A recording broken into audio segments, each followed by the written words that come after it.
we have to be looking. I know we're coming at this. Most of your audience is in the Muslim community. We're both Muslim, and our heart right now is in Palestine and around the world where there's a lot of going on. But we're people of benefit to the world, and I think that right now, our local communities, whether they're Muslim, non-Muslim in America, the health crisis is just insane, and we got to put a stop to it. And what drives you crazy is that all the top academics, all the doctors, all the smart people, all the top trainers, all the YouTube channels, we seem to have everything available, more and more resources put in front of us.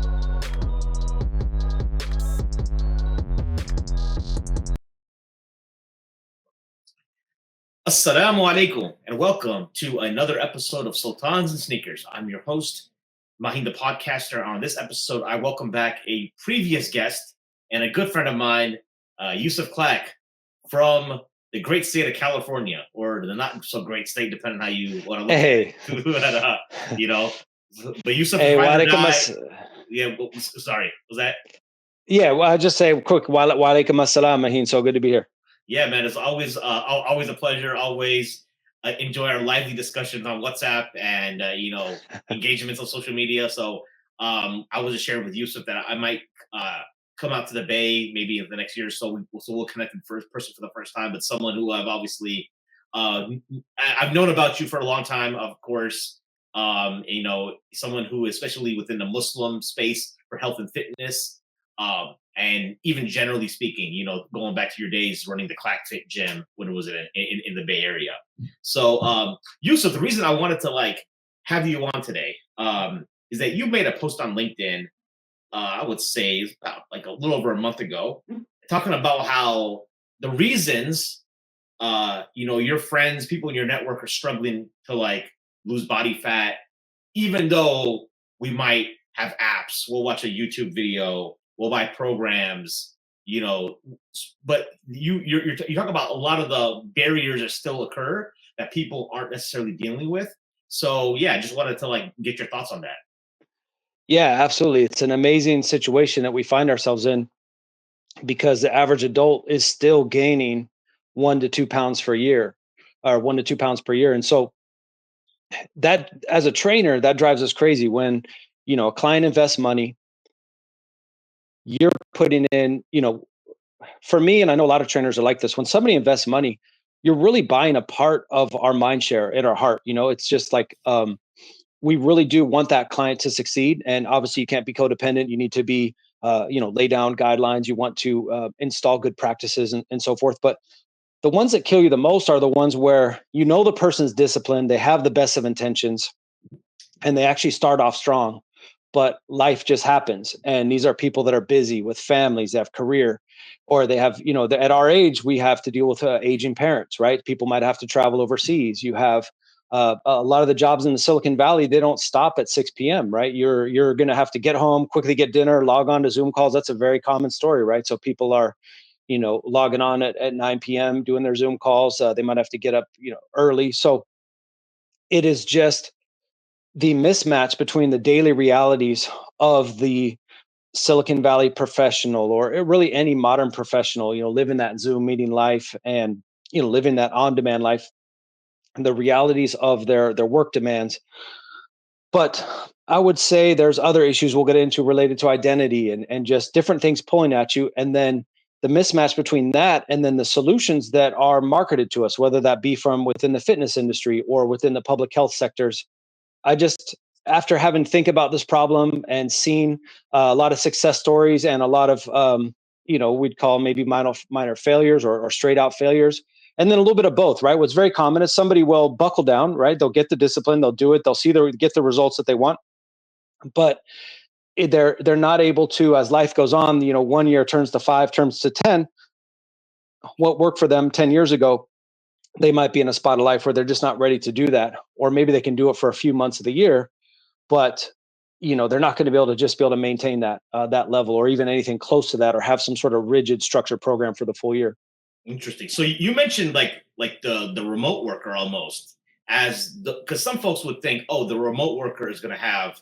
And actually, I was having a conversation with a friend of mine just a couple of weeks ago. He's a full-time remote worker, and he told me how going full time remote was really critical for him to be able to get in shape because he had his barriers. But you're seeing challenges where remote workers are due to the nature of it. It's and if I you didn't say it explicitly, but just picking up on it, it's almost like there's no boundary now between work and life. It's just blurred. Uh, Yeah, absolutely. So it depends on your responsibilities. I think the nature of the Bay Area, because of the cost of living out here, that a lot of the people that I'm going to be working with are people with huge responsibilities. So they're not just solo engineers able to get their work done kind of on their own schedule. Those type of people might have a much better situation. If you're somebody where you're just responsible for some deliverables and you're not managing teams, you don't have to attend a lot of the meetings, you could do it on your schedule. That's great. But for a lot of these companies, they want you always accountable, right? I even have clients that I'll train, like we can train in off hours. Like, for example, I'll have a meeting at 4 o'clock, but they're not able to turn off their phone, right? So we'll do a set of squats or something, and then they'll get a little buzz on their iWatch, and they got to take a moment to respond to it and step back. So they're plugged in fully. They have those responsibilities, and you roll out of bed at say 7:30 to get onto an 8 o'clock call, and some of these clients are back to back, Zoom to Zoom to Zoom, and they don't really, but back before when it was working at the office, and I know a lot of places are getting back to that. You had your commute to work, which is kind of like your mental kind of prep time. You park in the parking garage, right? You have to walk upstairs to get to your office. You might have meetings with another manager in another building, and so when you're on the same campus, before Zoom was normalized, you would just walk over and have a face to face, go meet in the conference room over there, and so there was a lot more just activity built in. And so I think that what's interesting is that since the thing, I'm not going to mention the buzzword just so we don't hit the YouTube filters, right? But since the thing, the shutdown and all that stuff, it's a paradox. People, in fact, I had one guy. He works for a company that I won't name, but it rhymes with grapple, and he said that in the last 3 years, right? I think I met with him about a year ago. He said in the last 3 years he's done more work than he had in the previous, say, 11. He felt like he was just getting squeezed. So interesting times. But we're looking at that, and we're looking at the wider health problems that, first of all, kudos to you for shining a light on this. I think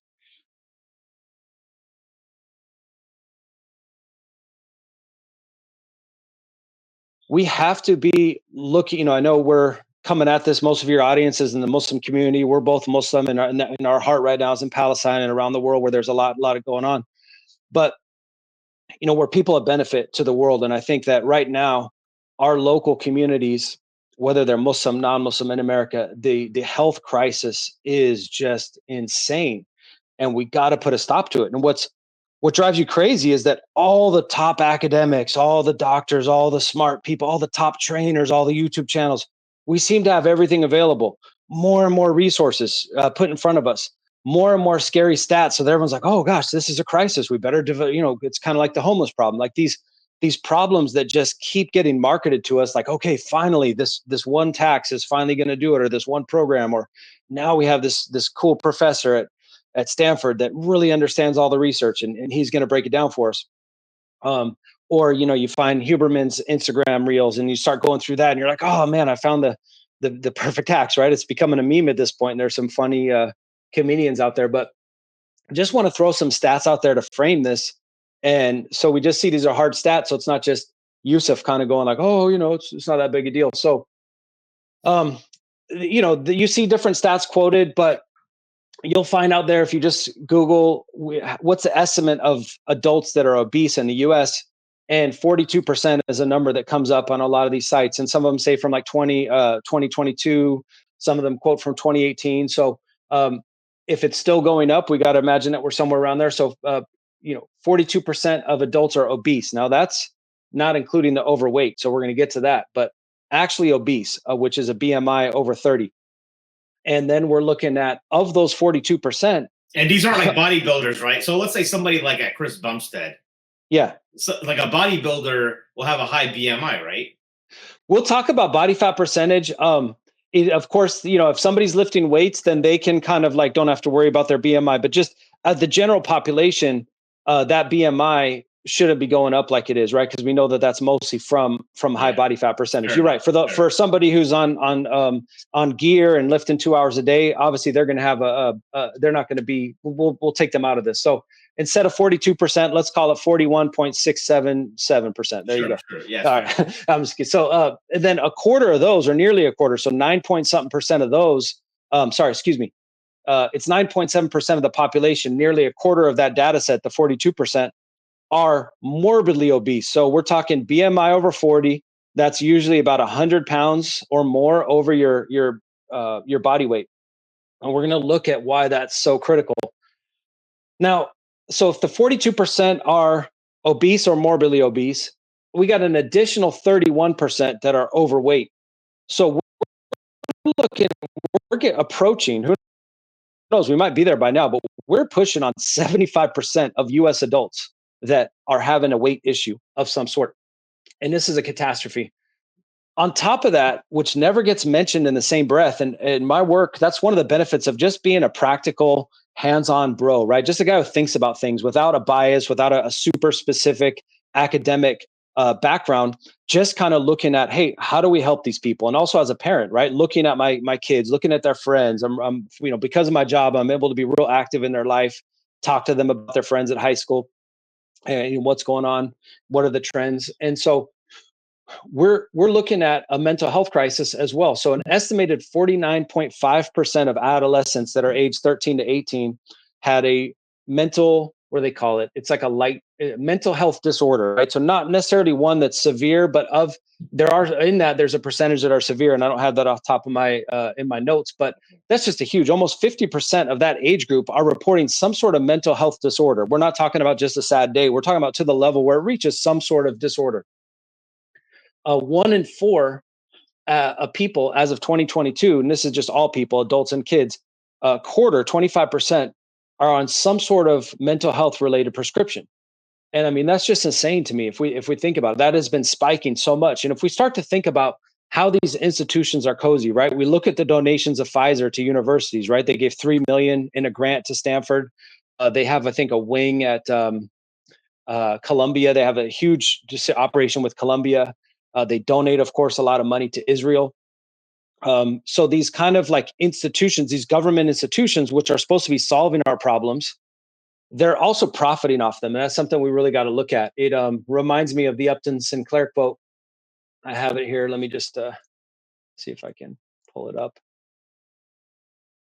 You probably heard it. I think Thomas Sowell might have a similar, but all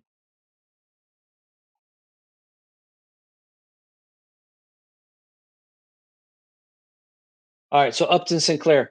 It's difficult to get a man to understand something when his salary depends on not understanding it, right? So that's kind of that's kind of the situation as I see it, and that's maybe a separate podcast whether this is all by design or what exactly is going on. But what we have to do as bros, as people on the ground, as men, as fathers, as people with families, is just realize like this whole thing is not working. It's getting worse. Forget all the marketing. Forget all the nice, commercials that are, on the TV, all the nice slogans, all the professors. It's so funny. I have a client.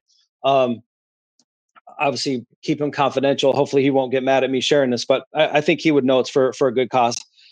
He, I won't share too many details, so it's not able to be figured out who it is, but he basically ended up taking a class at Stanford. Now his main complaint is time. Was it with He's not. Huberman?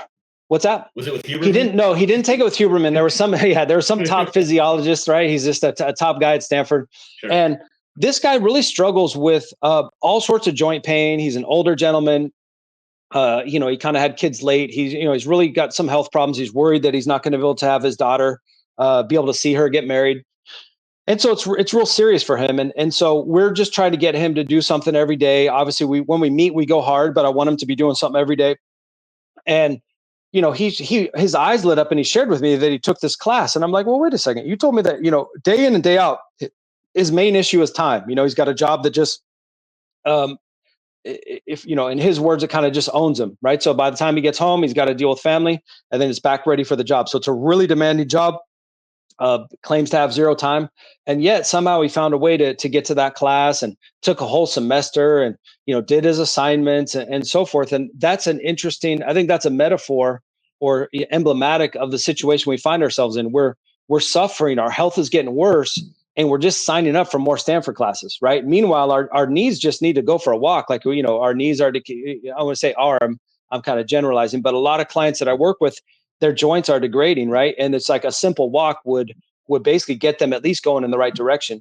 And yet we're kind of looking at these fancy metabolic pathways, learning more. And so I don't want to discourage necessarily the pursuit of knowledge, but a person who's lacking time, we really got to question ourselves, like, hey, what is that balance of consumption versus output?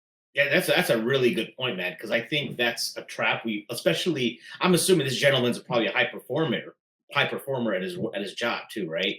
So you're always going to be inclined to something sounds interesting, and you want to like pursue it a little bit, right? Right. Um, can you? And I want to pin something because something else.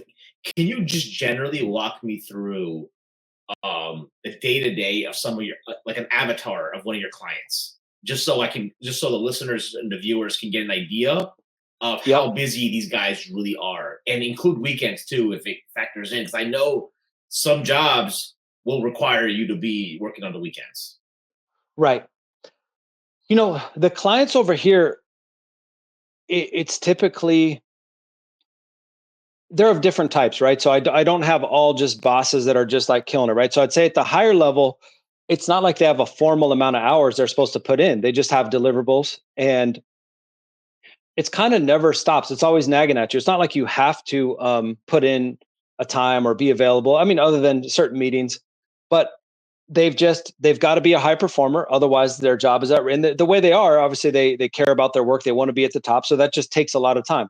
Then you have your families, and these are usually guys that care about other things. They're helping out community causes, and so yeah, the idea of just layering a super complex program on top of that might take an hour and a half, 3 or 4 days a week, sometimes 2 hours if you're talking about everything. But then you have all the logistics, right? Stopping and starting work, as we know, that's inefficient. The recovery time, especially as you're getting back into it, you're sore the next day, right? So we always idealize it. When it always sounds good on paper, we idealize the actual process, right? So we got to count, like, for example, lifting weights feels great and the soreness feels great, but a lot of us have experienced that. We're like, man, it feels so great to be sore, but I feel flat today. I just don't have, like, I'm not with it, right? So I mean, Yeah. that is something to factor in. If you have a job that demands your peak creativity and your just top creative function and ideation, um, that's something we got to factor in. So, right. So I think that's one issue as to why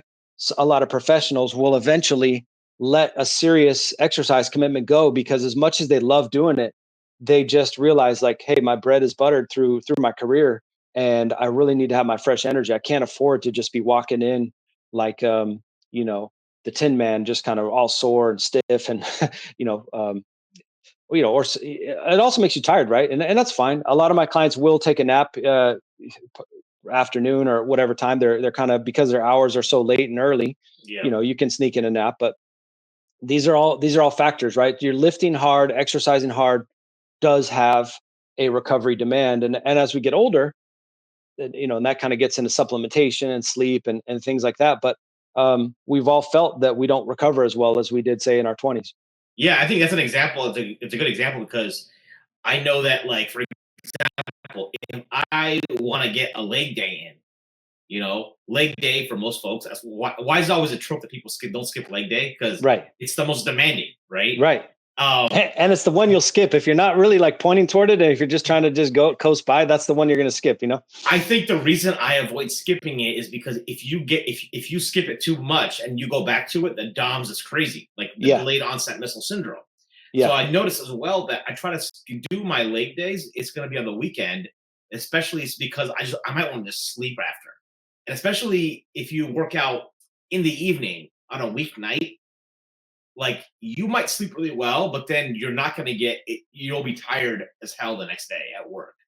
And Right. so I think those are things that I think probably you're factoring in for these folks. And what happens is, and I'll walk through my scenario this weekend too about why I didn't go to the gym at all. Um, you might laugh at me, but I'm sure this is a common American problem that we get hung up over stupid stuff.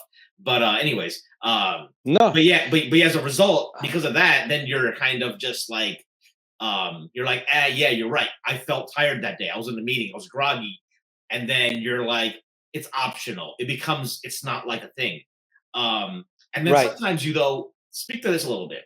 I've sometimes because we're talking about consumption, and sometimes we'll listen to like a YouTube like an interview with some high performer. There's a guy named Andy Elliott, right? He's an entrepreneur. I heard him on a show like last week. He's talking about how like working out for him early is non-negotiable, right? Because of what it does for him. And even if he's traveling, he doesn't use it as an excuse. Yeah, So somebody might, and he's an older guy. He's probably in his 50s. yeah. Um, But he's so like, using gear. He's using gear. So let's be honest, right? So that does uh, change the oh, equation a bit. do you know who he is? Yeah, yeah. I know who he is. Yeah. So he's, I just heard of him. He's on gear, you think? I mean, he's on at least testosterone. I don't know. Okay. Yeah, Okay. and I don't think he hides that, right? TRT or whatever. TRT, okay, okay. Yeah. Because he's not a fitness. He's not in the fitness realm. He's not like He's in sales. He's in sales, but he did build a yeah. gym, and that's part of his culture. And the dude's freaking jacked. I mean, you've seen him with his shirt off. The guy is crazy I jacked, just right? saw his thumbnail because I was like, "Who was this guy?" Right? And I heard Right, him on right. the on a podcast. So I searched. I was searching the other day, and I was like, "Oh, based on his face on the thumbnails, I didn't click on it. I could just tell. Okay, he's an older dude, Yeah. but I didn't see him without a shirt or nothing like that." Right? Yeah, drugs are an interesting conversation. I know I'm not interested in it. I know Muslims in general aren't interested in it, but it's very popular for guys our age, right? And my whole thing is I just feel like there's a confidence with riding with just rocking with my default equipment set, Yeah. but that will change. Like, and that's very important for people out there. Like when you're getting inspired by somebody, you do want to ask yourself, you're like, oh man, this guy's 50 and he looks amazing. Like, what's my excuse? You got to ask yourself, like, what are you interested, first of all, see if they're on gear. And if they are, that just totally changes the equation, right? You're going to be able to recover a lot better. You're going to be able to work out more. You're going to be able to use lighter weights and still get the muscle benefits. So that means you can kind of work out safer, or you can work out heavy. The bottom line is you're going to repair and recover more so you can train harder.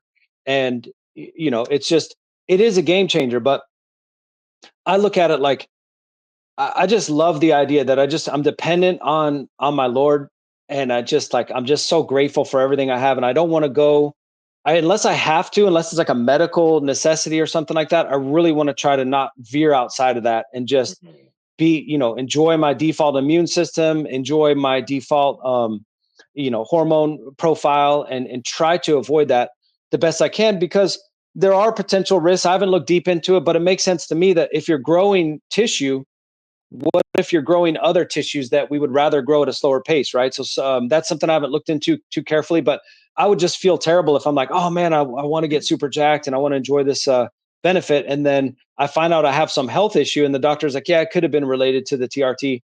I'm like, oh man, I'd rather just roll the dice with or not roll the dice. We know it's all written, but I'd rather just play the hand that's dealt to me and roll like that.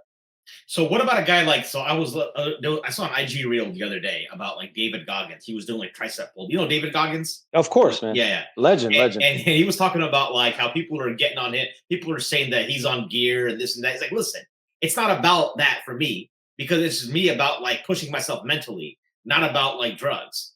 So Right, first of all, do you believe him? He doesn't seem like a super huge guy though either. He's right. just really toned, right? Yeah. Yeah, from what I found from him, I mean, I have no reason to doubt his integrity. I saw him do a spat with, I believe, Dan Crenshaw, and it was epic. He basically just exposed Dan Crenshaw as a fraud. There was some sort of like discussion about Navy SEAL stuff, and they were going Mhm. back and forth, and everything that David Goggins said was checked out. So Right. I've always found him to be a man of his word. In fact, I mentioned him. I have a section in my book, and for people, it's a short book. It's I made it for my clients, but it's going to be a bribe on my email list when that comes out. It's not out yet, but for those that want to get it, just follow me on Twitter. It's going to come out soon, and I'll post how to get that. But in my book, I have What's your Twitter, by the way? oh Well, sure, yeah. So just you could Google my name, Yusuf, or Twitter. Put in the search my name, Yusuf Clack.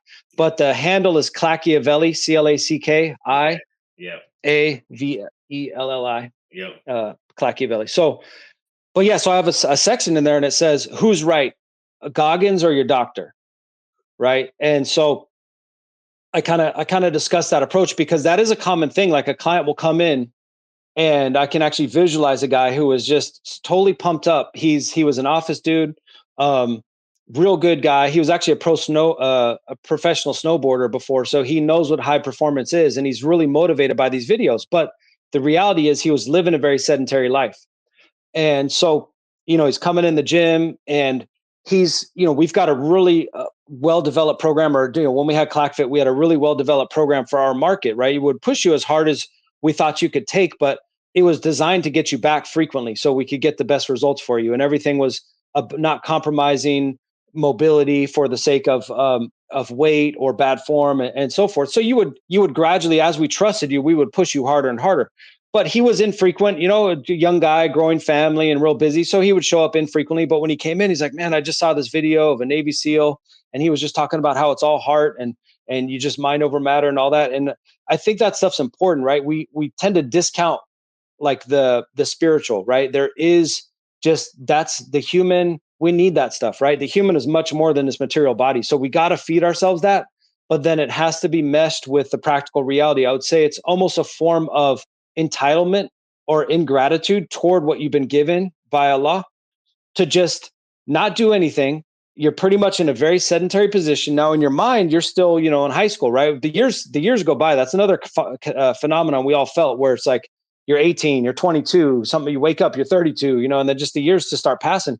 And in your mind, you're still like, oh yeah, I just played high school football, like just, a couple years ago or whatever. But it's been a long time, and so we have to respect our bodies to get back in the rhythm, and just focus on showing up for a few days, logging in those reps. It's really just about that consistency. And then the challenge becomes not being satisfied with just consistency. Consistency is what gets most of us, thrown off track. I would say that's the biggest problem. But on the other extreme, it is possible to just be a consistent guy or gal, and still that's great for health, right? If you can show up and do something every day, no matter what it is, you're probably going to be doing pretty good. But if you wanted to see changes, transformation, it's consistency plus that desire, that ambition to progress, right? So it doesn't have to be crazy rapid chunks of progress that you're biting off every day or every week, but you do have to have this intention that week over week I'm going to be spiraling up the amount of volume or load that I can take, and if not week over week, month over month, year over year. So we need to have that view of like trying to do more. If you're able to do more a year from now in volume and weight and form without sacrificing the range of motion. And again, I'm a fan of all different types of short range training, full range, and all that. But just if from a scientific perspective, if you're able to match the range of motion, match the density, or not density, let's say volume. Sorry, let's say progress the volume, progress the intensity, which is the technical word for load.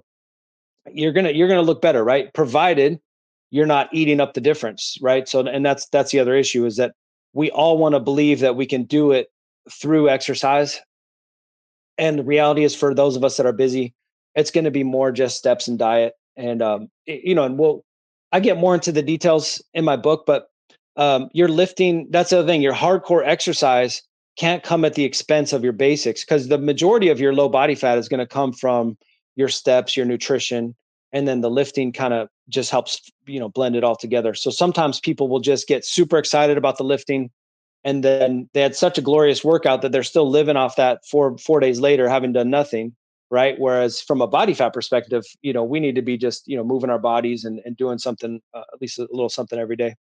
Wouldn't you make a point that what do you say 42% of Americans are obese? Is that what you said, right? Yep. And then that's not even, and then overall 75% are either overweight or obese. It's important to say adults there, because the kids Adults. don't have as bad a stats. So I don't have the childhood stats in front of me, but Okay. yeah, when you're a kid and you're active, you're not quite the stats aren't quite as bad yet, thank God. But Yeah. yeah, for the adults, it's 42%. Well, I think it's and you mentioned earlier too is that not you don't even have to come at it from an academic point of view, just observation. Yep. Like if I were to walk into an office, a corporate office, and just look around, the amount of fit people, like the numbers will probably reflect what you just told me, percentage wise. If I Yeah. actually think about it, and then Right. some places actually much worse. Right. Like I used to work in these factories, these steel mills before, is people will probably be familiar with, and you're talking about people who like, morbidly obese, and it's just like, and I think it's the act. First of all, it's they call it SAD, the acronym, the Standard American Diet, and it's just like I just think it's so excessive. Like I almost wonder if we've made it so hard to eat like or eat healthy. If that makes sense. Do you think that's the case? Like junk is so. I'll give you an example in Chicago, right? They talk about these food deserts, especially in the inner city. Like there's not enough grocery stores for produce and stuff. But let's say there were, right? You still got to go. You got to cook. It could still get expensive. Versus there used to be a spot, especially in my non-Zabita days, I used to go to in the South Side called Harold's Chicken. Chicago guys would know about it, right?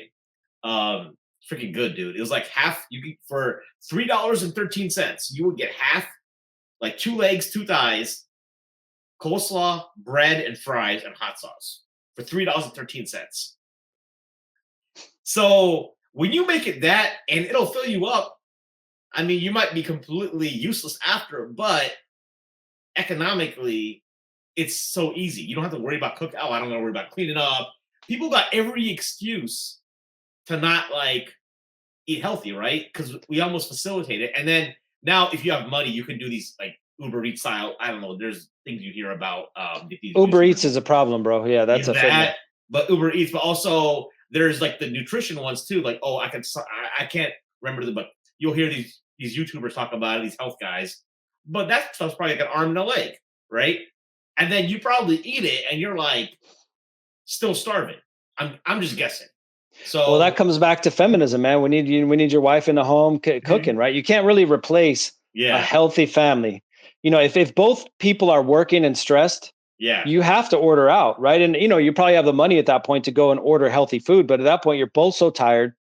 Are you really going to do that, right? And so yeah, let's go. I think with that being said, though, you have a client. You can't just be like, tell your wife to quit your job now. Her job. That's now your clientele's in the bay. No, I do. I advise them on everything. I'm like, look, you need another wife, right? Or you need to go look at. I gave one client a goal. I said, look, I know you're not married yet, but I want you to set some goals for legacy. I want some kids coming out, right? So basically, I need within the next year, I want to see you have a kid, right? But obviously, it didn't work out. But I do like to think holistically like that. But you're right. So let's come back to the solutions if you don't mind, because I think you raise a good point. It's like the typical solutions are like, hey, let's try to eat healthier. And all, of course, those are all the right solutions. Like I remember my son's doctor, he's had a really interesting history, but he was like talking about, hey, just, eat fresh foods and eat this and that. And he was, overweight. I don't think he was in the obese category yet, but he's pushing it. He was close to that, right? He was right in there. So it's funny how those who know the most, we know all the solutions, right? And yes, there's some people have less access, some people have more, but for the most part, when we're talking about the professional demographic, they do have the resources. So I think there's some more deeper things we need to look into. Um, but let's drill in on the problem a little bit more, just so we can kind of see the urgency, because I think the mental health that's really what people talk about. It's like, what is food? Food is a pick me up, right? And it's a way. Compared to drugs and alcohol, it's a better way, right? But it is a way to change your state very quickly, right? So that is something that people tend to rely on if the rest of life isn't going well. So it is. Even though I try to stay in my lane, if I have a close enough relationship with a client, I will ask them those questions. They'll just be like, "Hey, what's not taking on any official capacity, but just asking them questions to get them to think about it, right? Because it's like if a thing at work is coming up and it's a jerk manager, right? Well, now we all know how that's like, where you feel trapped. You feel like, man, I don't think I can get another job for the same amount. I got a manager over my head, just like totally, insulting me, disrespecting me, and that is going to hurt your self-esteem. That's going to basically put you in a downer mood. And what's an easy way to forget about your troubles, right? So hit up some ice cream, some pizza, whatever it may be. But let's look into that mental health, right? Because I think they're almost the same underlying problem. We have, a quarter of people taking mental health prescriptions as of 2022. Again, of course, in our clown world, I would call it the usury-based clown world, that we don't see those solutions or those problems, as connected.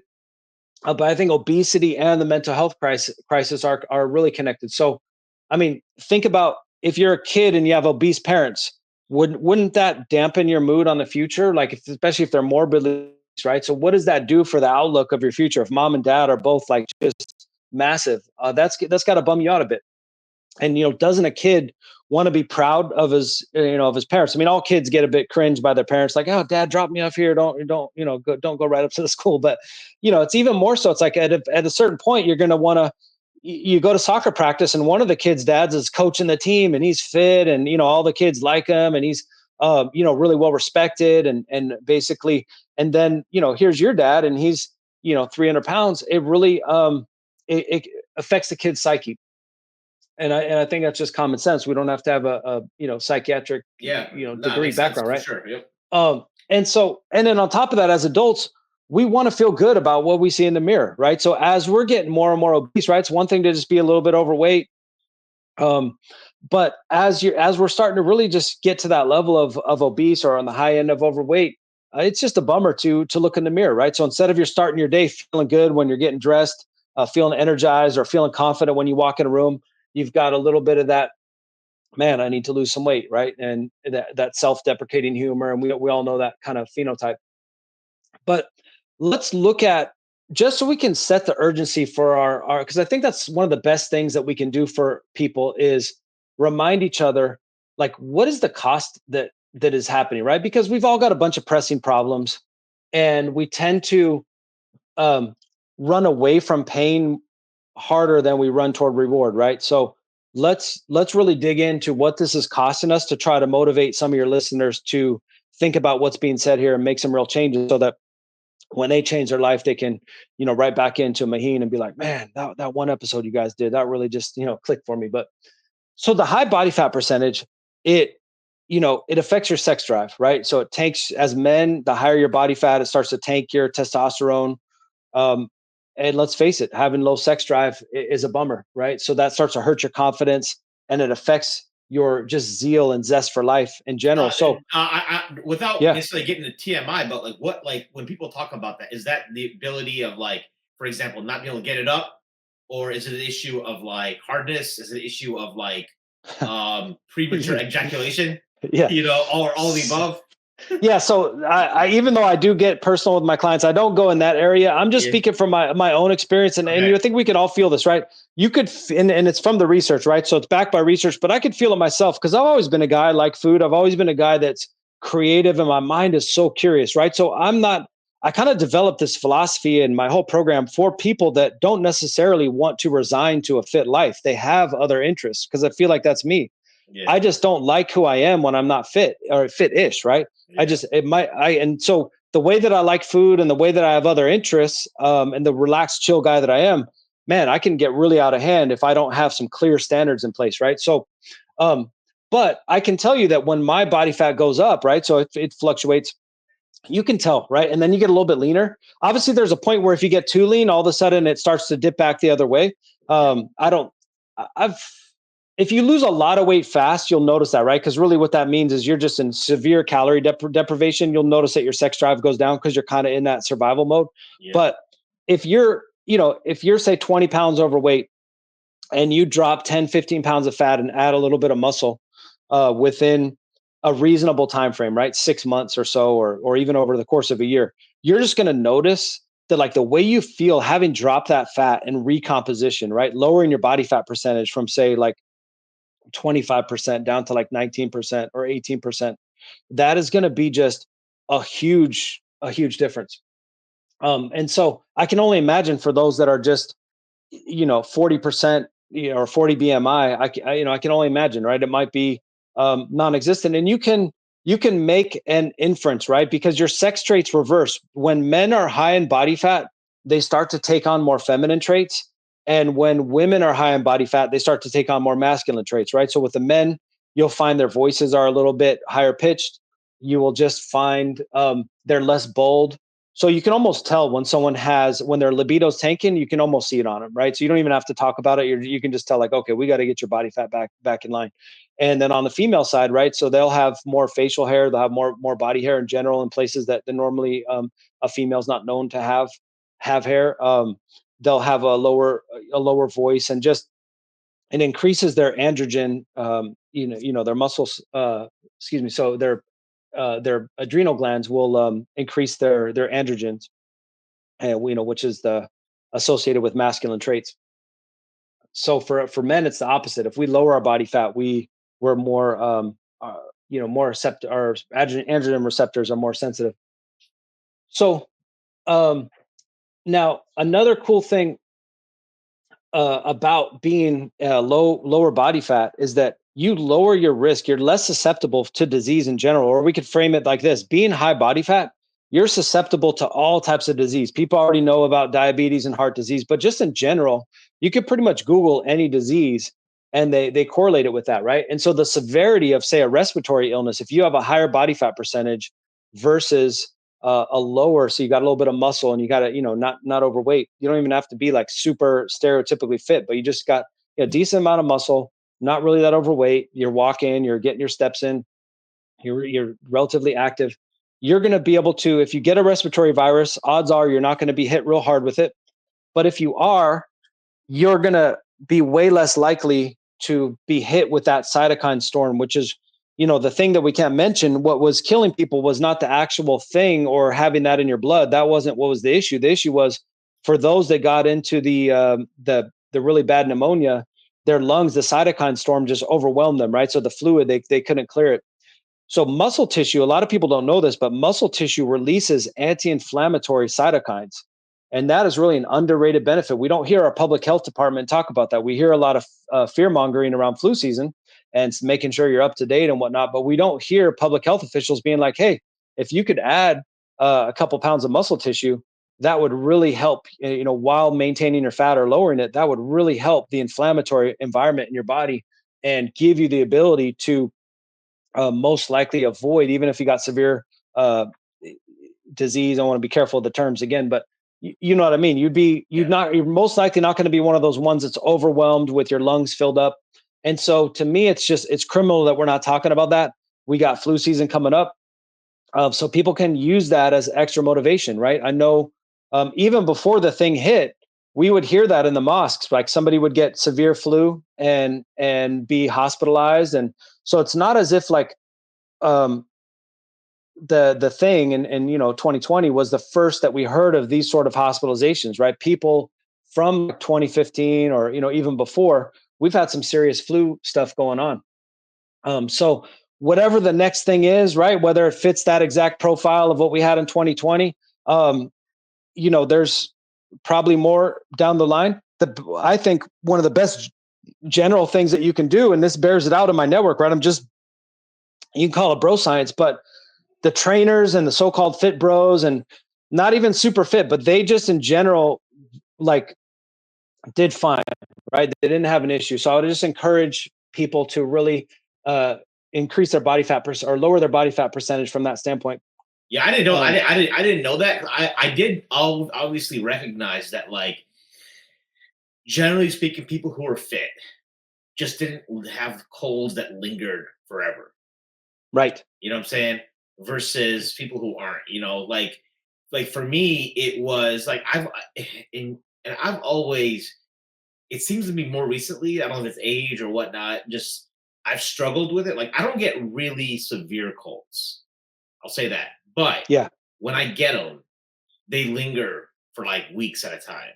You know what I'm okay, saying? And I yeah, don't know if it's allergies or other stuff too. It's not the pneumonia side. Like I know what you're talking. Like that's I had that happen in high school. I mean that sucks, right? yeah, right.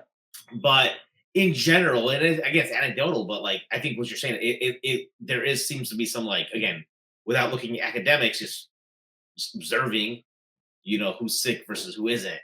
Well, and a lot of people didn't realize that in the CDC database, the I believe is the number one comorbidity was diabetes, right? Yeah. So blood sugar issues Yeah. really mess with, that really does mess with your ability. So, we could look at it that body fat increases the inflammatory environment in your Yeah. body. Right. And most people will say that just the state of inflammation is what's setting you up for disease, right? That might manifest itself in a bunch of different ways, but rather than looking at each disease as separate, of course, by the time it gets to symptomatic, that's how you have to look at it. You go to the doctor, you do that normal route. But before that time, while we're in a state of health, let's look at trying to be in a state that is conducive to staving off disease. So that is, body fat percentage. It's the number one health. People will do so many things for their health, right? Order all these exotic things, and shout out to black seed. Black seed's great. Our sunnah has so many good health recommendations. Olive oil. So do all your healthy things, but before you get super exotic and go crazy with all our health routines, let's just lower our body fat percentage, right? And that could be um, like you'll have people that won't touch a diet soda. Now I've really reduced diet soda from what I used to drink in the past, but you'll have people that are so bent on natural that they won't even look at their body fat percentage or calories. They'll eat avocados day and night. They'll have all these healthy foods, but it's just that they're so energy dense and they're not active. So it's like, great, you're getting good nutrition in your body. Congrats, you're getting high quality food. We support you on that. But you got to spend some of that energy trying to figure out how to run a calorie deficit, right? And we have those classic principles. We could get into that, but that's the normal fitness podcast. People can get all over YouTube, right? How to manage your body fat, the standard fitness advice. You'll find all the good trainers say the same general thing. Each of us have our little tricks for our market or our little tips, but those are going to be the niche things. The general advice applies. And I want to get in today with you some solutions that Yeah. I talk about in my book, and I got a program coming out, but I want to kind of share stepping back, because if we have all this info out, right? We have, man, top experts, better than ever. We have them free. We can watch lectures on YouTube. We can follow top people in the trenches, right? Sharing their practical tips, right? As trainers, they're basically online. You can see all the best. The form videos are tremendous, right? I have an Instagram file where I'll save a lot of mobility drills and just like things that are done really well. I'm like, oh man, he taught that super well. So I'll go ahead and save that. So we have the ability, before you'd have to buy programs or sign up to, pretty expensive things, or at least buy books and so forth. Now you have just demonstrations, people breaking it down, zooming in, showing exactly where, this should be and that should be. So we have a lot of theoretical and practical information. We have a lot of talk about it. We have a lot of resources. We have in people that have the money, there's opportunities to get different types of organic food and high nutritious food, and supplements are not, there's a lot of really powerful supplements that aren't too expensive. You can get good high quality whey protein powder, which is not too expensive. So there's things that we can do for our health. A lot of us know, like I would say fitness, it's almost like in some circles, people talk about wine, like they'll sit around, and I don't know anything about wine, we're Muslims, right? Or coffee is another thing. Like there's people that subscribe to coffee magazines, and when they talk about it, they'll be like, oh, it had the note of the flowery notes of this and a citrusy that, and they can just break down, right? For me, I'm just like, hey, if it's black and has I'll put some in there, but if it's got caffeine, I'm good as long as it's got enough caffeine. But fitness has become the same thing, right? So it's one of those topics where you get a gathering and people will start to break it down, right? Of all, you start to bring that up. Everyone's, oh, have you heard about this? Have you heard about, exercise post oxygen consumption? Have you heard about, if it fits your macros? If you heard about Whole 30, or, they'll even go deeper, right? So if a lot of us have friends who are doctors, and they'll go into, different, tons of documentaries on Netflix and so forth. So all these things haven't really made a dent in the issue. And I'd say, even as an exercise professional, I have to own up and say, we haven't really made a dent on the big picture.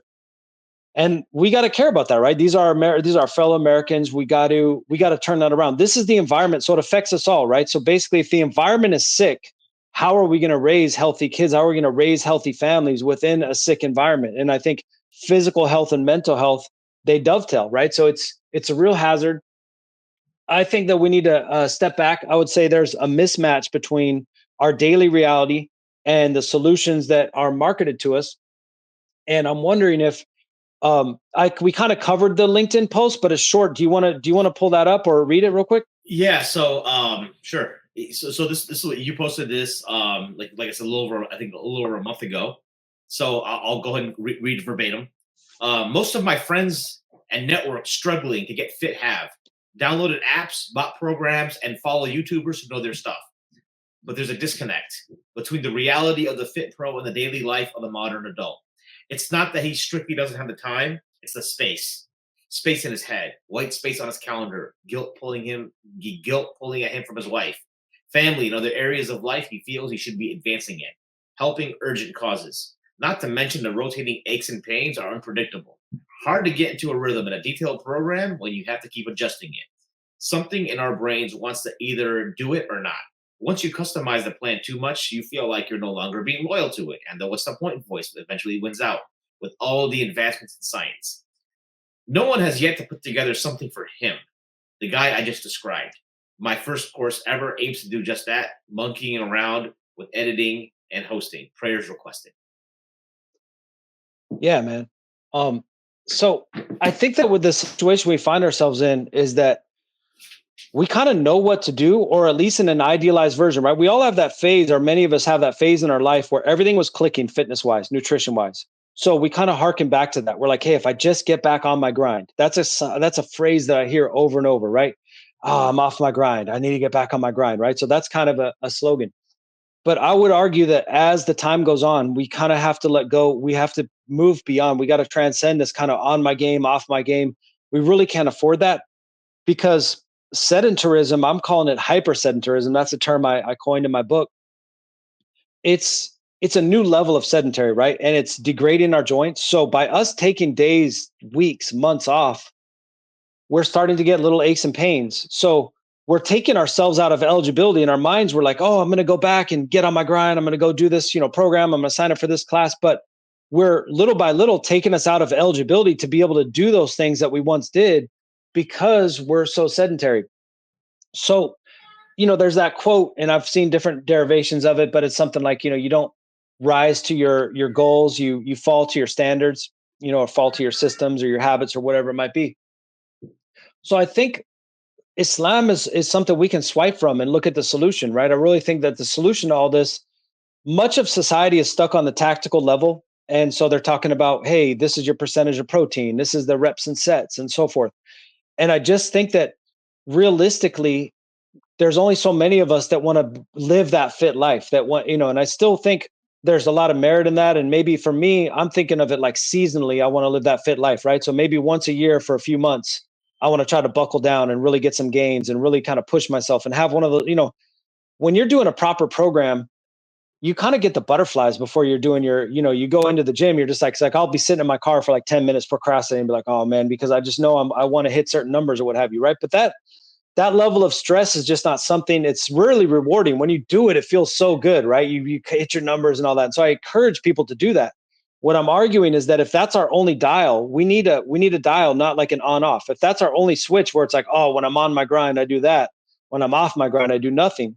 The nothing right now is way more harmful than it used to be, right? So back in the day when you would at least walk, you got your grocery shopping, you would order your food, you walk between your work campus, you'd you know, whatever it might be, just daily life had so much more built into it. Back in college, you're carrying your books, you're not even looking at yourself as active, but there's so much just daily activity that you're getting. So what I would argue, going back to the Islam, we have this concept of fard, right? And nafil.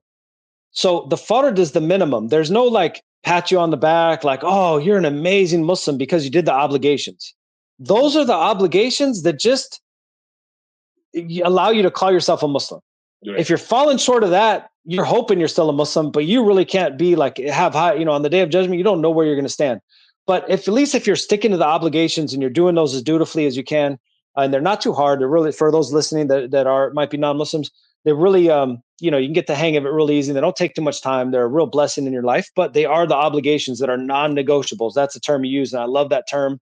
I first heard it from Wes Watson. I know Andy Elliott hangs out with him, and those characters have their own things going on. But I think it's a great term. I want to give credit where it's due. Wes Watson's term, the non-negotiables, that made me think of Islam.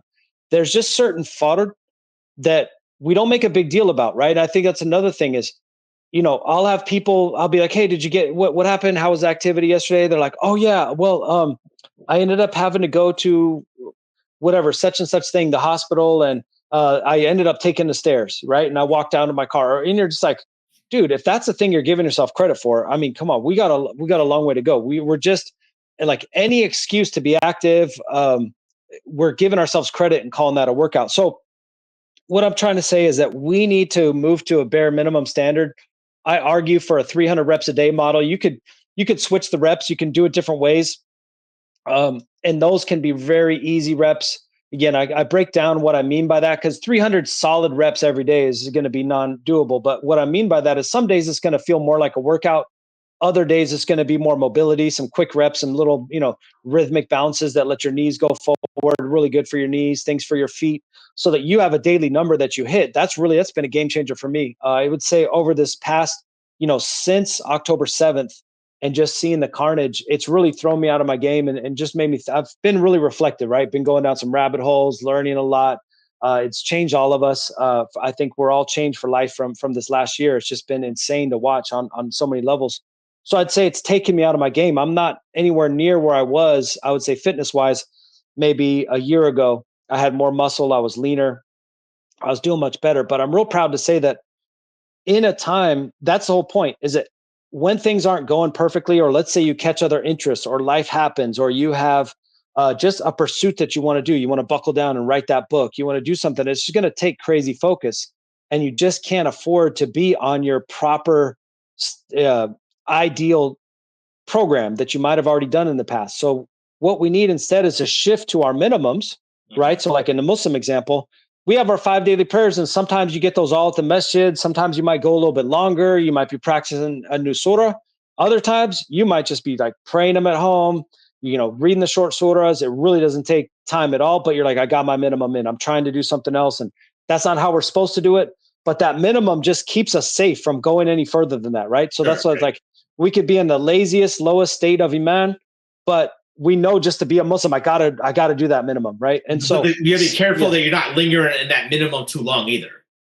dude, that's a great point. And so, um, I think that, but at least with fitness, you're not talking about day of judgment consequences. But Right. if you're getting those 300 reps 300 reps a day in, Yeah, yeah. especially for my clientele who's really just stacking days and weeks together where they're really just doing nothing, that allows us to stay eligible. It keeps us in the game, even if we're doing other things wrong and maybe we're gaining some fat. But you know what?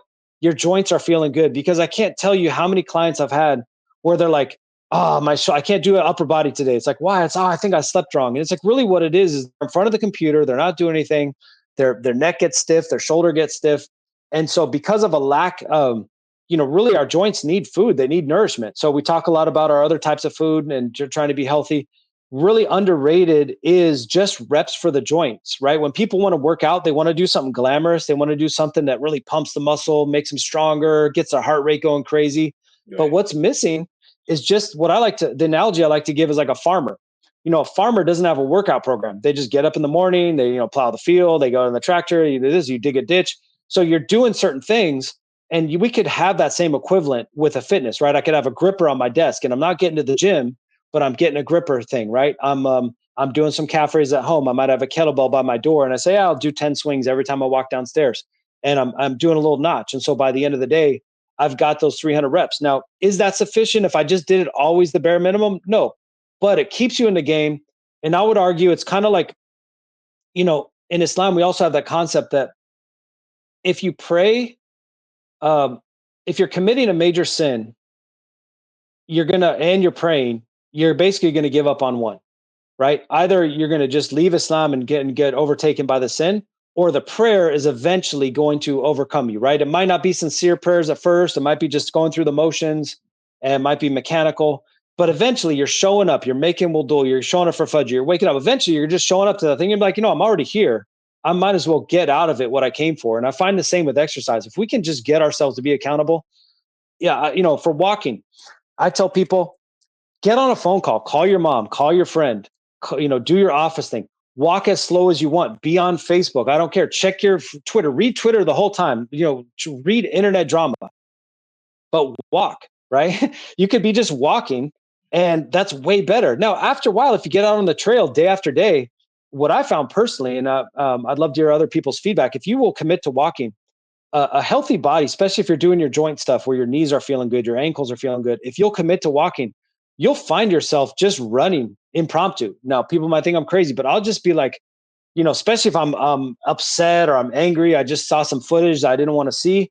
I might, who knows what I look like when I'm out there, right? But I'll just start running. So, but yeah, so those are a few nuggets. I think I'll let you chime in here, but I think that the fard the fard analogy is really good. And then the other thing is identity, and we'll riff on that more. But identity is kind of analogous to aqidah, right? So we basically that is something that operates at a much higher level than motivation or willpower or some of these tactics, right? Just seeing ourselves as part of physical culture, I think is more powerful than being an exerciser, getting to my class and all these things. So let Yes, me hear that. sure. So like I think that on the identity as Muslims, like if we're practicing, no matter what, you're gonna pray. So let me walk you through the example I was Yes. messaging you about today. Okay, so and maybe some of like obviously what I'm stressed about is very trivial. I understand that. At the same time, I know someone who grew up in America and is in sports fandom. So you're in the Bay. Did Yeah. you have the 49ers lost Super Bowl last year, right? In overtime. I don't know if you knew this. You never struck me as a guy who like really follows professional sports or sports, but you You know, probably it's know that the Niners lost Super Bowl last year. You have to know actually that. You did not? dude, you won't believe it. I forgot. It's funny. I'll just real quickly say that I grew up a sports fan. My dad, Giants fan. I always watched the Niners. I've watched the famous Joe Montana comeback in against the Bengals. Yeah. I I was super into MMA, NBA, but at a certain point, especially lately with the way the world is, I just I've kind of pulled my heart. Just it's all of a sudden dead. Like I don't. Especially now that my son's not playing hoops anymore, he's graduated high school. So that was I used to kind of hang with, like, keep up with it a little bit just to relate to him. But Yeah. you got younger kids, you're still in that younger phase. But yeah, so go ahead. Sorry. Yeah, so I'm sure maybe some of your clients had that like where the Niners lost this Super Bowl in overtime, like a game they should have won. They were like this close to winning. So last night, people who know me know that I rock with Ohio State. That's my Yeah. school. I went to Ohio State. I'm from Columbus, Ohio. We have a really strong football program. So they had a game last night. Yeah. Obviously, the timing will be off, but we're recording this the day after. They're they were supposed to be this juggernaut. I mean, and the thing is, it's not a loss that kills their season. But first of all, during the game, like throughout the day, I'm just like my heart rate just elevated for this freaking game. Right? I took my kids to this they had this thing at school. I watched this game, and I saw that during this game, I'm actually like, man, I should probably get checked out for this because I'm gonna have a heart attack one of these games. This is crazy. Like these college, Yeah. like one of these damn college kids. So after the game, they lose. They lose by 1 point. They were at the very end they were driving. They had like a little mishap and basically had a penalty and they just literally ran out of time. They couldn't. They didn't have the time. They called timeout to keep the field goal. And like I literally felt like, and this happens all the time when Ohio State loses. And um, it's like you feel numb, and I think it's a territory of having being a sports fan when you're diehard. Because almost like, well, if you're not a diehard, then what do you watch? It doesn't make Right. it. You know what I'm saying? It's not like, well, what is it, right? So like, I literally was like, now I'll say this: the game ended, and then I was like, okay, I gotta go pray Isha. I did pray Isha, like you know what I'm saying. And so it's like so that part of that's not like getting skipped, but in my head, I'm like, you know what? I'm gonna sleep in tomorrow, and I am just gonna like chill because I need to recover from this damn game. So I'm not going Right. to the gym. I was supposed to go to the gym this morning, right? That didn't happen, and that's why I texted you. I was like, yeah, I didn't go, right? Because and then by that time I was like had some family commitments already. But I told my wife I'd go. You know, we're looking to get a patio put in. She's like, oh, I want you to come look at this patio and stuff. So I already promised her that we'd do that. So I long mean, story that's real short is life. this stupid That's real game. life. These like damn or I'll like blame these like highly paid coaches that like can't scheme up a defense to save their life as now screwing up my universe. As an Right. example, right now some people will be like, man, you're hung up on some stupid stuff. And now, granted, let's take another example where somebody No, can no, get no. thrown up. I would just like to say the honesty is needed, right? Because we all, whatever it is for us, right, from a health perspective. Now, if we Yeah, want to, if we want to castigate you Islamically, and be like, bro, come on, to worry about other stuff. But that's a separate conversation. Just the practical reality, you're being yeah, transparent, yeah, and that really is right. We all have our different things, and it's like whatever's bumming you out, it's real for you, right? And so we, from an exercise success standpoint, we have to know those heartbreaks are coming.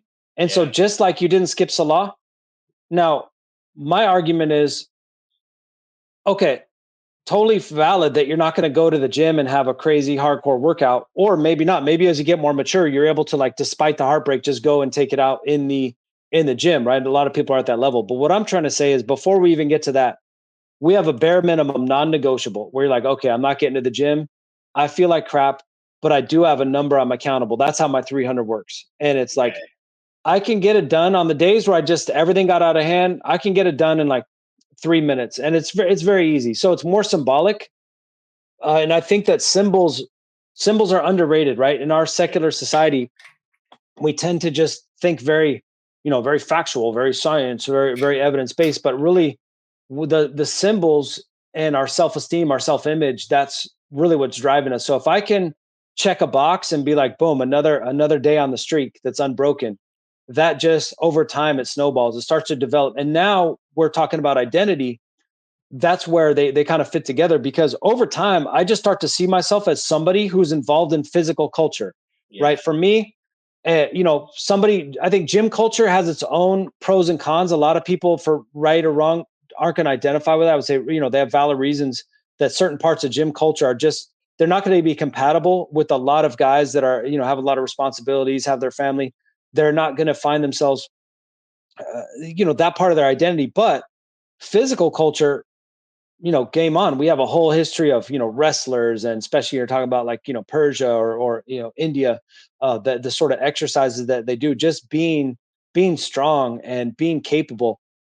That is something I think we can easily start to incorporate into our identity. And so, it's a perfect example. Like, the your standards show up on the absolute worst times, right? Not on the times where, like, oh man, I was feeling pretty good, or I was feeling motivated, or I kind of wanted to go. Yeah. It's really like the time where it's tragedy, God protect us, but something happened. So you mentioned Ohio State, but we know there's examples, right? I just, I had a cat that, I didn't think I'd love a cat this much, but it just passed away suddenly, right? And it just, like, it was crazy how much that affected us, right? We were just Yeah. like blown away.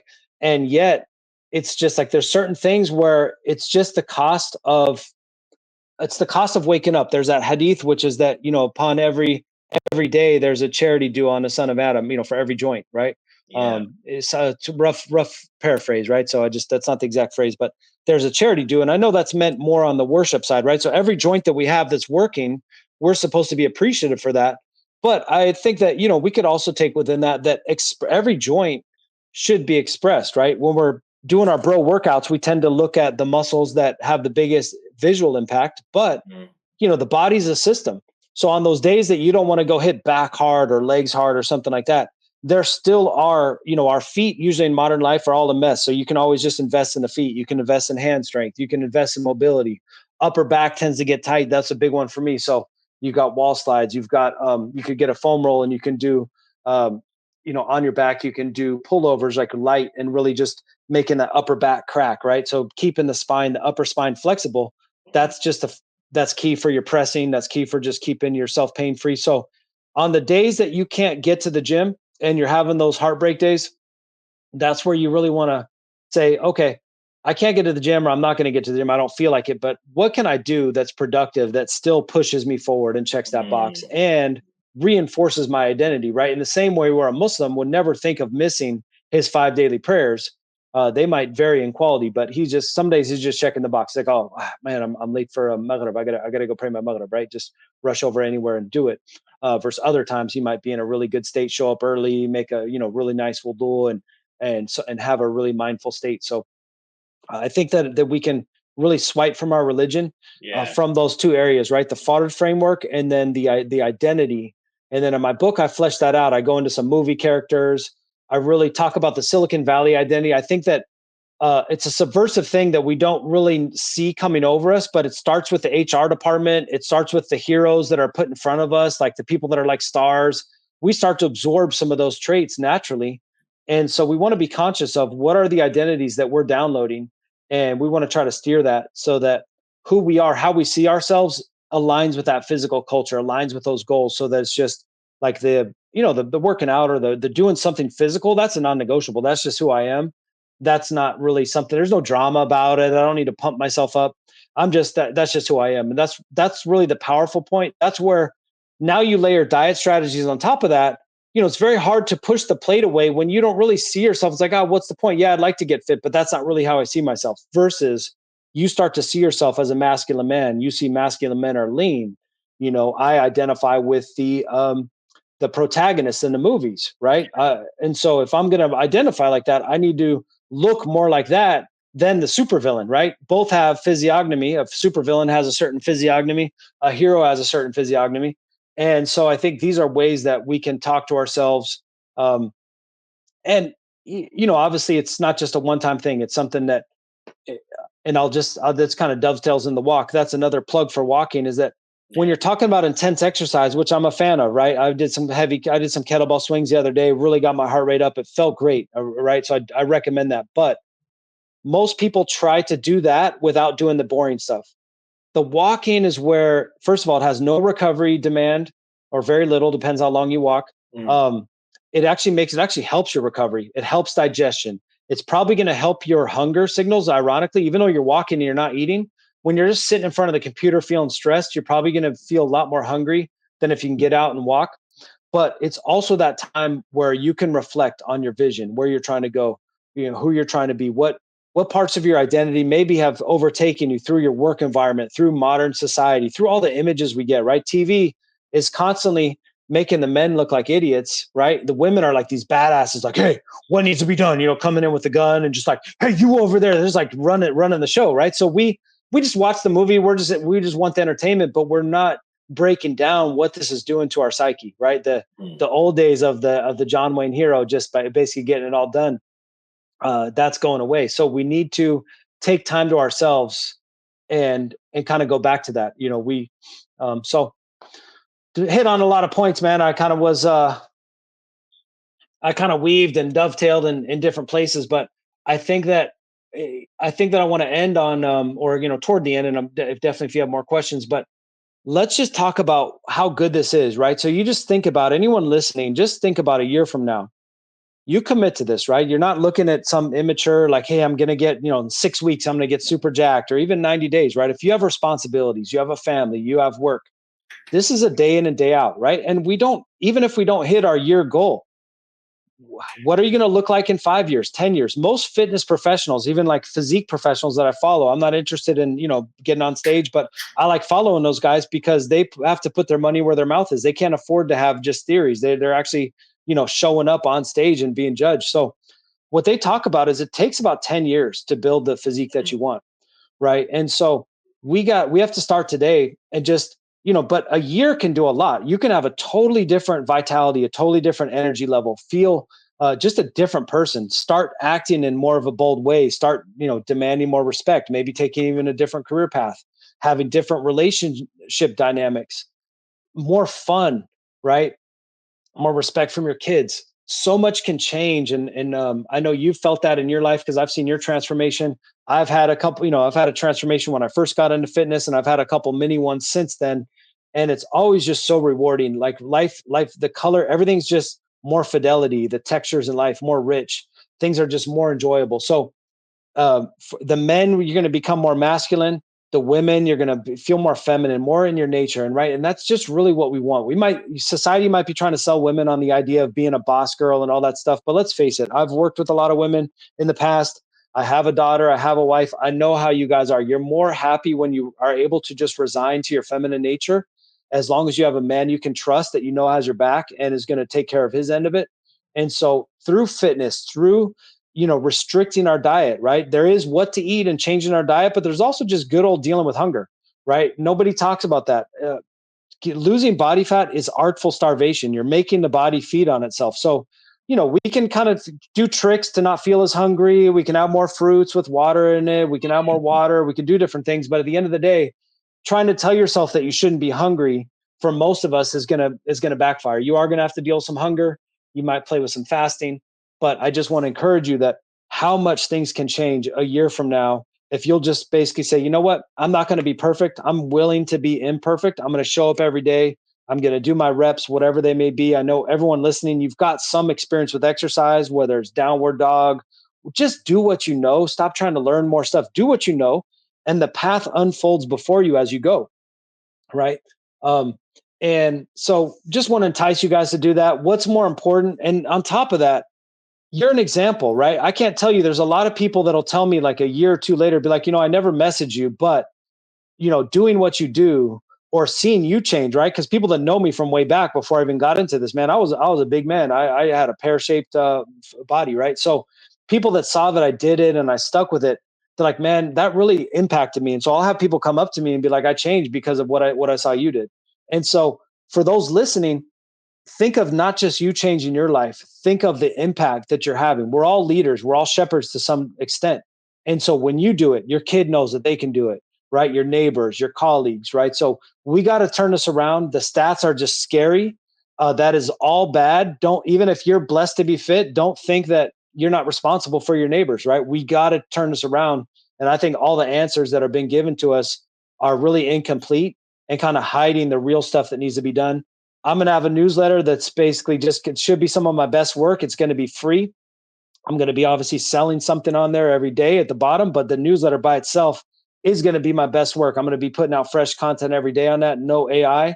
I'm waiting to launch that, but to have my website ready in the book. So you're going to get a free book that's a bribe to get on the list.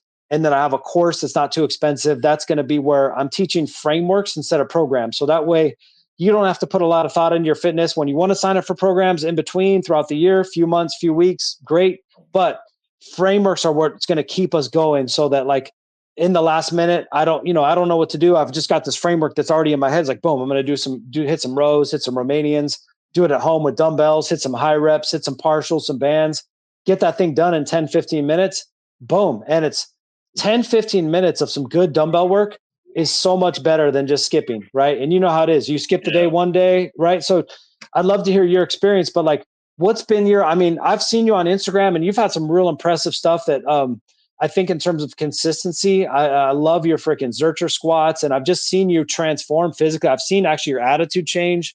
I've seen a lot about you change, but tell me what it's like when you're quote on your grind and off your grind, and what's happening when you're off your grind. How far will it slip at times when you're off your game? I mean, usually for me, when it's fallen off, it's because like I've gotten sick. Like I'll have a cold, right? So when we did the show, I remember I was eating dinner in the middle of our episode. You were in your car, and Yep. I was eating this Crunchwrap Supreme. Not talking Dude, about, I remember that. The one, Crunchwrap Supremes, man. You made those famous. Guy named Remington James on YouTube. So I Yeah. started following him. For me, it's like being on it. So just being regular, like the best times for fitness wise, but it's time consuming too. To be fair, like right, it's not like other stuff gets dropped off. So really, when I'm dialed in, it was like I was training jujitsu 3 times a week, and then getting to the gym 3 times a week, right? So people know I got my blue belt like earlier this year, which was like fantastic. I mean, I was shocked as hell when I got it, um, but then right now I feel like because I caught a cold in mid-August that I feel like got over. Like I was lingering at this lingering cough for like weeks on end. I think like within the last week or so I got over it, right? Now I still started going to the gym, but with jujitsu I hadn't been going because like you're catching me now probably the time when I'm kind of like recovering. Yeah, right. Because you're rolling with somebody. I don't want to be cough. You never know, right?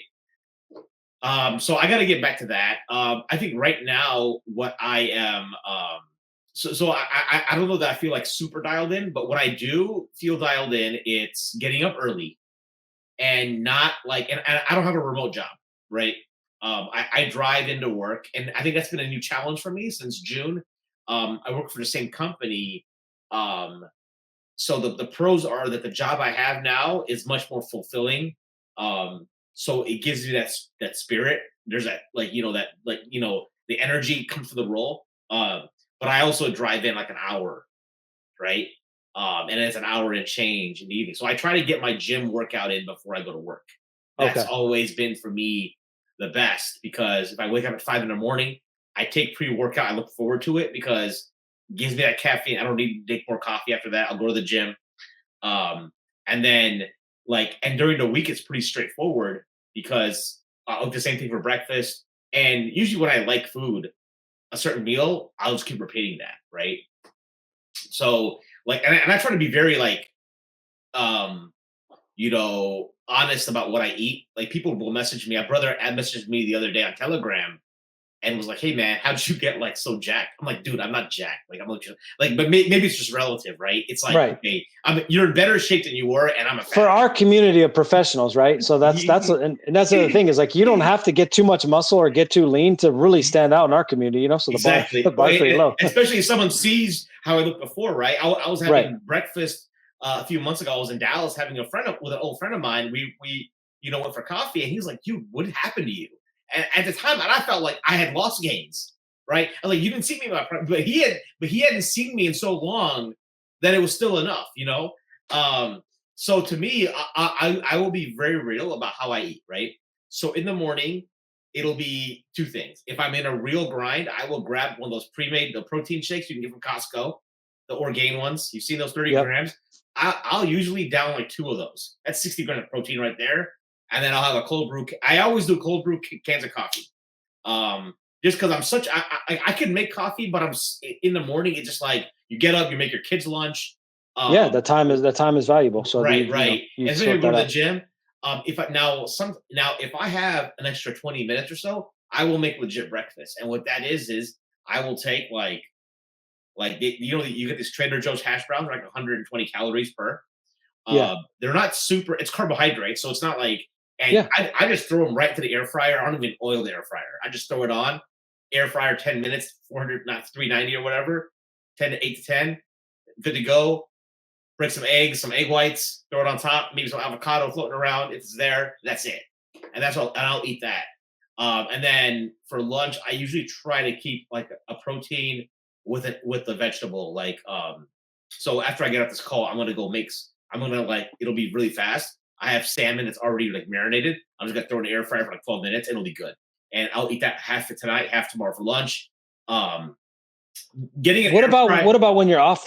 No, that's an awesome tips. But like what I'm kind of curious about on our topic is like, so it sounds like you have a real good habit and you're skilled in practice with your food, which a lot of people, that's where we're missing. We need to get our food skills up. Yeah. You've kind of developed that, the air fryer, right? The different recipes that you have, Yeah. routine protein.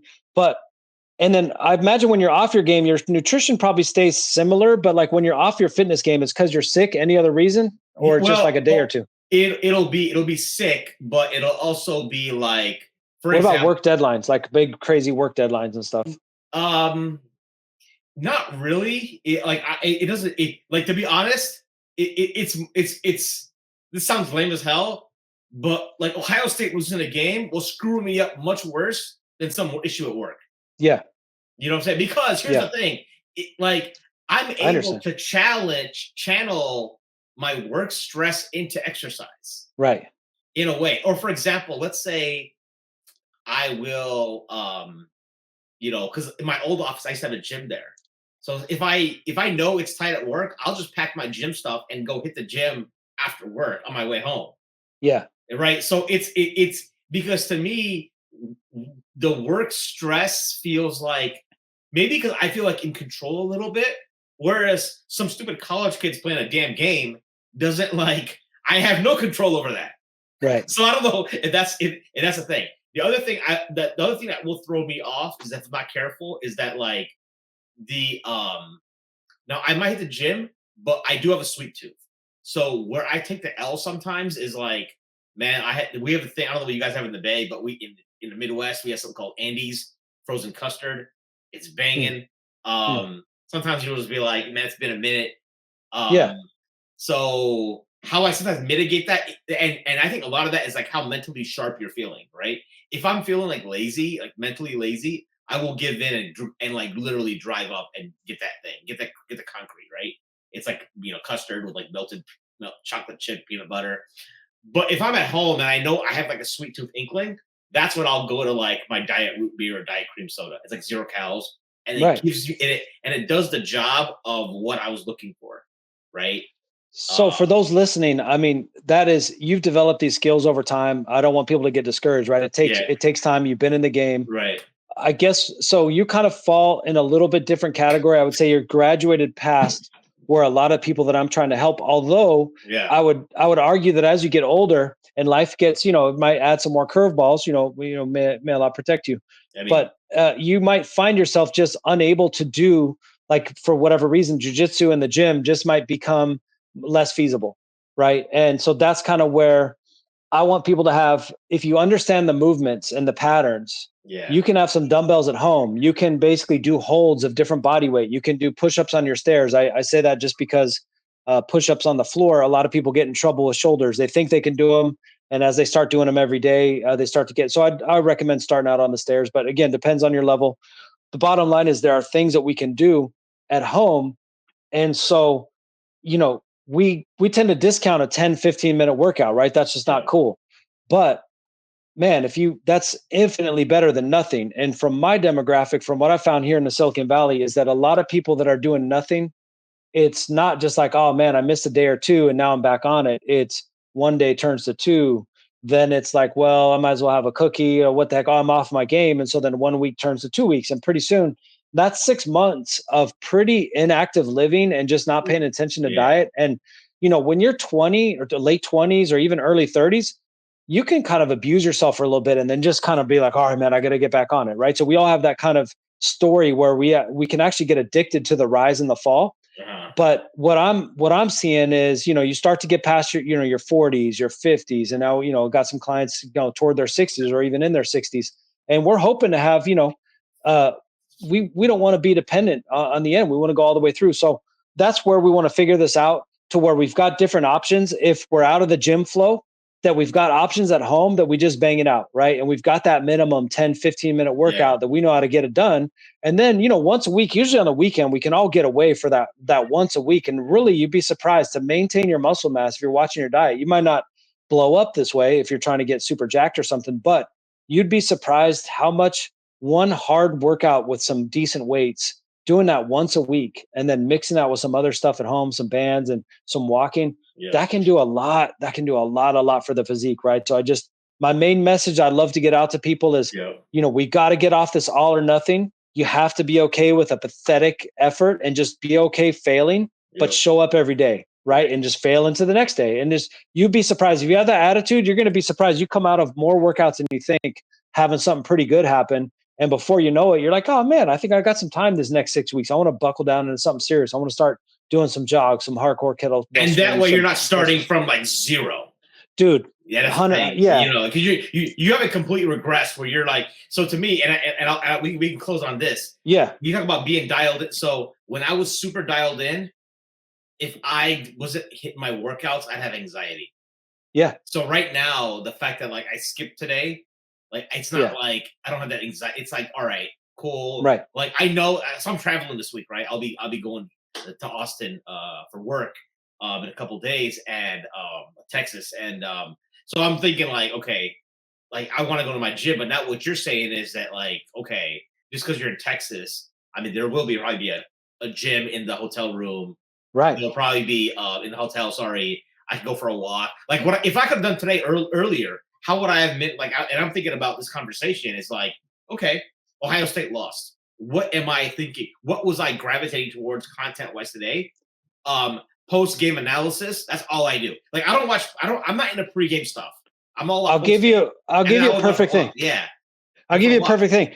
So you could visualize Harbaugh's face, right? While you're doing some band roll or, but no, just you could take him out of it. But I think that one thing that we all need as men, especially, but I would say adult females as well, the rear delts, right, tend to correlate with upper spine health, right? So you could get a band and you could do some face pulls, some rows. Now it's real light, but you could burn it out, right? So there is something to be said for pump stress, right? For those of you that are used to exercising with heavier weights, hey, great. But we got to have we got to have more dials, right? It's like an artist with a palette. Like you got to have more channels than just heavy weights. There is value, even if those bands aren't going to get you, tons of muscle. But you know what? You're at home, you're watching the post game, you're doing some dumbbell curls. You could get the fat grips. That's fun for like your hands, right? You can get the fat grips on the dumbbells. You could do some dumbbell curls, some lateral raises. You can hit some band pulls. You could hit some body weight squats, some split squats for your hips, right? All the exercises. It's like we have our favorite moves at the gym, and it's like, oh, when the gym is off, We just say, I'll do it tomorrow. Mhm. And for you, because you're lifting intense enough, right? You can make that work. But what I found is that for most of us, we're not in that gym flow. We're not lifting heavy weights frequent enough. We can't really afford 0 days. And it's almost harder to have workout every other day for Mhm. many of us than it is to just get something in every day, right? That way it's part of me. I'm doing it every day. I'm reinforcing my identity and I'm simply rotating the stress. One day might be just mobility, another day band work, another day more heavy weights, more hardcore. But as long as I'm, every day doing something, Right. then good things will happen. All right. Well, Yusuf, it was a pleasure to have you on. Same, my And, man. and again, when can you mentioned your book? Where can people access this, or you're working on your website? Like, where can people, I guess, learn more about like because I think this is really valuable. I think this is going to be, like, alhamdulillah, this is like one of the best, most productive. I think one of the most productive conversations we've had on this channel. So Dude, that means a lot. No, I'm excited about it. I mean, it's you guys could tell that when I'm talking, I just got a ton of passion about this, but I've put a lot of thought into it, right? And I've right. designed it with you guys in mind, right? So this is a short, intense, power packed book, just like I want our workouts to be. Yep. It's going to be free, right? A bribe for the email list, but the best way to get it is to get on my Twitter because I don't have things up and running yet. So I'll give you some banger tweets in the meantime.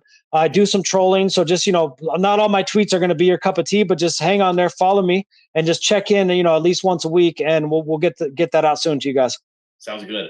All right, for our listeners out there, if you have any questions or comments, you can email me at info@sultansandsneakers.com.